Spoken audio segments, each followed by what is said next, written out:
വയനാട് പഞ്ചാരക്കൊല്ലിയിൽ ചത്ത നിലയിൽ കണ്ടെത്തിയ കടുവയുടെ പോസ്റ്റ്മോർട്ടം പൂർത്തിയായി. കഴുത്തിലെ ആഴമേറിയ 4 മുറിവുകളാണ് മരണകാരണം. കടുവയുടെ വയറ്റിൽ നിന്നും രാധയുടെ വസ്ത്രത്തിന്റെയും മുടിയുടെയും ഭാഗങ്ങൾ കണ്ടെത്തിയെന്നും റിപ്പോർട്ടിലുണ്ട്. വനം വകുപ്പിന്റെ ഡേറ്റാബേസിൽ ഉള്ള കടുവയല്ലെന്നും chief wildlife warden Pramod G Krishnan പറഞ്ഞു.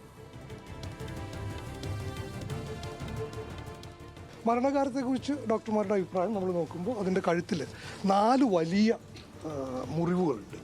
ആ മുറിവുകളിൽ നിന്നാണ് ഈ കടുവയുടെ മരണം സംഭവിച്ചിരിക്കുക. പോസ്റ്റ്മോർട്ടത്തിൻ്റെ ഭാഗമായിട്ട് നമ്മൾ നോക്കുമ്പോൾ അതിൽ ഒരു മെറ്റാലിക് പാർട്സ് ഒന്നും ഇതിനകത്ത് കാണുന്നില്ല. അപ്പോൾ അതുകൊണ്ട് അത്തരത്തിലുള്ള കാര്യങ്ങളെല്ലാം റൂൾ ഔട്ട് ചെയ്യും. കടുവയുടെ ഒരു ഗട്ട് പരിശോധിക്കുമ്പോൾ കുടൽ ആമാശയൊക്കെ പരിശോധിക്കുന്ന സമയത്ത് നമുക്ക് അദാരുണമായ സംഭവത്തിൽ മരിച്ചതിൻ്റെ അവശിഷ്ടങ്ങൾ, വസ്ത്രത്തിൻ്റെയൊക്കെ അവശിഷ്ടങ്ങൾ കാണുന്നുണ്ട്. വന്യജീവികൾക്കായി ജനകീയ തിരച്ചിൽ നടത്തുമെന്ന് മന്ത്രി എ.കെ. ശശീന്ദ്രൻ പറഞ്ഞു. വന്യമൃഗങ്ങൾക്ക് വനത്തിലുള്ളതിൽ ജലലഭ്യത ഉറപ്പുവരുത്തും. വനസമാനമായ തോട്ടങ്ങളുടെ ഉടമകൾക്ക് നോട്ടീസ് നൽകുമെന്നും മന്ത്രി വ്യക്തമാക്കി. 3 ദിവസം 6 ഡിവിഷനുകൾ 6 മേഖലയായി തരംതിരിച്ചുകൊണ്ട് ആവശ്യമാണെങ്കിൽ പോലീസ് സേനയുടെ കൂടെ സഹായം സ്വീകരിച്ചുകൊണ്ട് ഡ്രോൺ ഉൾപ്പെടെയുള്ള ഉപകരണങ്ങൾ ഉപയോഗിച്ചുകൊണ്ടുള്ള ഒരു ജനകീയ തെരച്ചിൽ നടത്താനാണ് തീരുമാനിച്ചിട്ടുള്ളത്. മറ്റൊരു കാര്യം ഇന്ന് തീരുമാനിച്ചത് ജനങ്ങളുടെ ഭാഗത്തു നിന്നുണ്ടായിട്ടുള്ള നിർദ്ദേശങ്ങൾ കൂടി പരിഗണിച്ചുകൊണ്ട് അടിക്കാടുകൾ വെട്ടിമാറ്റണം. അപ്പോൾ വനത്തിനകത്തെ അടിക്കാടുകൾ വനം വകുപ്പ് തന്നെ കൂടുതൽ ആളുകളെ കൂടി പങ്കെടുപ്പിച്ചുകൊണ്ട് അത് പൂർണ്ണമായും നീക്കം ചെയ്യാനുള്ള ഒരു ക്രാഷ് പ്രോഗ്രാം തയ്യാറാക്കും. വിവരങ്ങളുമായി വയനാട് നിന്ന് ആഷിഖ് റഹ്മാനുണ്ട്. ആഷിഖ്, ഈ കടുവയുടെ പോസ്റ്റ്മോർട്ടം റിപ്പോർട്ട് പുറത്തു വന്നു. പോസ്റ്റ്മോർട്ടം റിപ്പോർട്ടിൽ പറയുന്ന പ്രധാനപ്പെട്ട കാര്യങ്ങൾ എന്തൊക്കെയാണ്?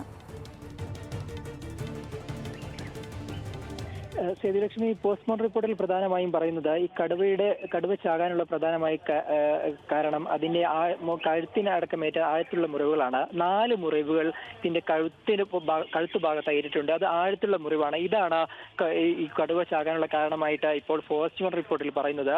ഈ കഴിഞ്ഞ ദിവസങ്ങളിൽ ഈ RRT സംഘത്തെ കടുവ ആക്രമിച്ചിരുന്നു. തുടർന്ന് RRT സംഘം കടുവയ്ക്ക് നേരെ വെടിയുതിർത്തിരുന്നു. അതുകൊണ്ട് തന്നെ ഈ എന്തെങ്കിലും ബുള്ളറ്റോ മറ്റു ലോഹഭാഗങ്ങളോ കടുവയുടെ ശരീരത്തിൽ ഉണ്ടോ എന്നുള്ള കാര്യം സംശയിച്ചിരുന്നു. പക്ഷേ അത്തരത്തിലൊന്നും കണ്ടെത്തിയിട്ടില്ല എന്നാണ് ഇപ്പോൾ പോസ്റ്റ്മോർട്ടം റിപ്പോർട്ടിൽ വ്യക്തമായതെന്നാണ് ഇപ്പോൾ വനം വകുപ്പ് ഉദ്യോഗസ്ഥരടക്കം അറിയിക്കുന്നത്.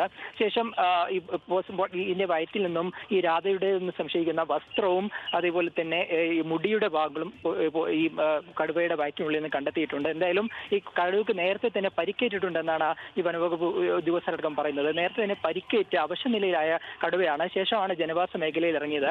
തുടർന്ന് ഇന്നലെ രാത്രി 12:30 മുതൽ പുലർച്ചെ 2:30 വരെ വനവകുപ്പിന്റെ നിരീക്ഷണത്തിലുണ്ടായിരുന്നു. ശേഷമാണ് അത് ഉൾക്കാട്ടിലേക്ക് പോവുകയും വീണ്ടും ഒരു പരിക്കേറ്റ് എന്നൊരു സംശയവും ഈ വനവകുപ്പ് പറയുന്നുണ്ട്. 2 തരത്തിലുള്ള പരിക്കേറ്റുണ്ട്. ഒന്ന് പഴകിയ പരിക്കുകളുണ്ട്, പിന്നെ ഈ അടുത്ത് അതായത് വലിയ സമയവ്യത്യാസമില്ലാതെ പരിക്കും ഏറ്റിട്ടുണ്ട്. അങ്ങനെ 2 തരത്തിലുള്ള പരിക്കുകൾ ഈ കടുവക്ക് ഏറ്റിട്ടുണ്ടെന്നാണ് വനവകുപ്പ് അറിയിക്കുന്നത്. തുടർന്ന് രാവിലെ 6 മണിയോടുകൂടി പഞ്ചാരക്കൊല്ലിയിൽ ഒരു വീടിന് സമീപത്തായി കടുവ ചത്ത നിലയിൽ കണ്ടെത്തുകയായിരുന്നു. എന്തായാലും ഈ വനവകുപ്പ് ഇത്തരത്തിൽ ഏതെങ്കിലും തരത്തിൽ ലോഹഭാഗങ്ങളോ വെടിയേറ്റോ മറ്റോ ആണോ എന്നുള്ള സംശയം ഇതോടുകൂടി അവസാനിക്കുകയാണ്. ഈ കടുവ പൂർണ്ണമായും മറ്റൊരു മറ്റൊരു കടുവയുമായുള്ള സംഘടനത്തിലേറ്റ പരിക്കും മൂലമാണ് മരിച്ചതെന്നാണ് ഇപ്പോൾ പോസ്റ്റ്മോർട്ടം റിപ്പോർട്ടിലടക്കം പറയുന്നത്. ശരി ആഷിഖ്, കടുവയുടെ പോസ്റ്റ്മോർട്ടം റിപ്പോർട്ട് പുറത്തു വന്നു. അതിലെ വിവരങ്ങളാണ് ആഷിഖ് പങ്കുവച്ചത്. ഇന്ന് വനമന്ത്രിയുടെ നേതൃത്വത്തിൽ വയനാട് അവലോകന യോഗം നടന്നിരുന്നു. അതിനുശേഷം ഈ പ്രധാനമായും ഇവിടുത്തെ ജനങ്ങൾ ഉന്നയിച്ചിരുന്ന ഒരു കാര്യമാണ് ഈ ഫെൻസിംഗ് ഒന്നും കടുവ നാട്ടിലേക്ക് ഇറങ്ങുന്നതിന് ഫലപ്രദമാകില്ല, അതിന് അടിക്കാടുകൾ വെട്ടിയേ മതിയാവുകയുള്ളൂ എന്നുള്ളതായിരുന്നു ഇവരുടെ ഏറ്റവും പ്രധാനപ്പെട്ട ആവശ്യം. അത് ഇപ്പോൾ വനമന്ത്രി തന്നെ പറഞ്ഞിട്ടുണ്ട്. അടിക്കാടുകൾ വെട്ടാനുള്ള തീരുമാനമായിട്ടുണ്ട്. അതിന് വനം വകുപ്പ് തന്നെ നേതൃത്വം നൽകും.